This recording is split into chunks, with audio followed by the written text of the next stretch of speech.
বিরোধী অপরাধের অভিযোগে ট্রাইব্যুনালের তদন্ত সংস্থায় পক্ষ থেকে চিফ প্রসিকিউটর বরাবর যে তদন্ত প্রতিবেদন দাখিল করা হয়েছিল সেই তদন্ত প্রতিবেদন এবং বিভিন্ন ডকুমেন্ট পর্যালোচনা করে বিজ্ঞ চিফ প্রসিকিউটর আজকে ট্রাইব্যুনালে ফরমাল চার্জ দাখিল করেছেন। এটি আজকে ট্রাইব্যুনালে প্রাথমিকভাবে শুনানি হবে, তারপরে ট্রাইব্যুনাল নির্ধারণ করবেন পরবর্তী পদক্ষেপ।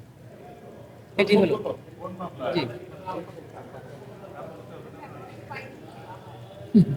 2024 সালের 5 অগস্ট জুলাই বিপ্লবের পর পুনর্গঠিত আন্তর্জাতিক অপরাধ ট্রাইব্যুনালে আজকে প্রথম ফরমাল চার্জ দাখিলের মাধ্যমে আনুষ্ঠানিক বিচারের যাত্রা শুরু করল।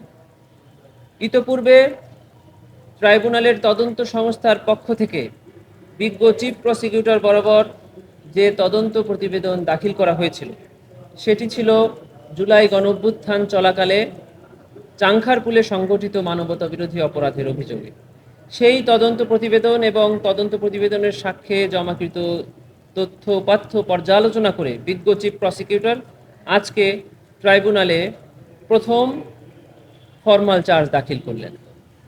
এই ফরমাল চার্জ দাখিলের পরে এটি ট্রাইব্যুনালে শুনানির জন্য উপস্থাপন করা হবে। ট্রাইব্যুনাল আইন অনুযায়ী যথাযথ আদেশ প্রদান করবেন বলে আমরা এই মামলায় আসামির সংখ্যা কত? এই মামলায় আসামি সাবেক ডিএমপি কমিশনার হাবিবুর রহমান সহ 8 জন এবং এই মামলায় ভিকটিম শহীদ আনাস সহ মোট 6 জন।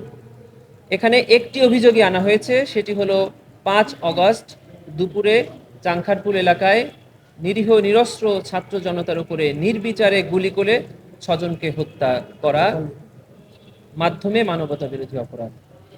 আমাদের এই আইন অনুযায়ী এই ফরমাল চার্জটি ট্রাইব্যুনালের কাছে যদি স্যাটিসফ্যাক্টরি মনে হয় তাহলে ওনারা এটিকে আমলে গ্রহণ করবেন এবং যে সকল আসামিরা উপস্থিত আছেন তাদেরকে একটি করে এই কপি প্রদান করার জন্য বলে দিবেন। আর যারা উপস্থিত নাই তারা যে ইচ্ছাকৃতভাবে পলাতক আছে এটি যদি ট্রাইব্যুনালের কাছে প্রতীয়মান হয় এবং সে মর্মে রিপোর্ট আসে তবে তাদের জন্য প্রত্যেকের জন্য স্টেট ডিফেন্স কাউন্সিল মানে রাষ্ট্র নিয়োজিত আইনজীবী প্রদান করা হবে। পরবর্তীতে 4 শুনানি, পরবর্তীতে সাক্ষী উপস্থাপন, এভাবেই ট্রাইব্যুনালের বিচার কাজ আইন অনুযায়ী এগিয়ে যাবে। ওগুলো সব পরে আপনারা নিয়ে নেবেন। যেটা যেটুকু ওটা হবে, ওটা শুনানি হবে, ওটা হবে শুনানি হবে। হ্যাঁ, ওইটা তো আজকে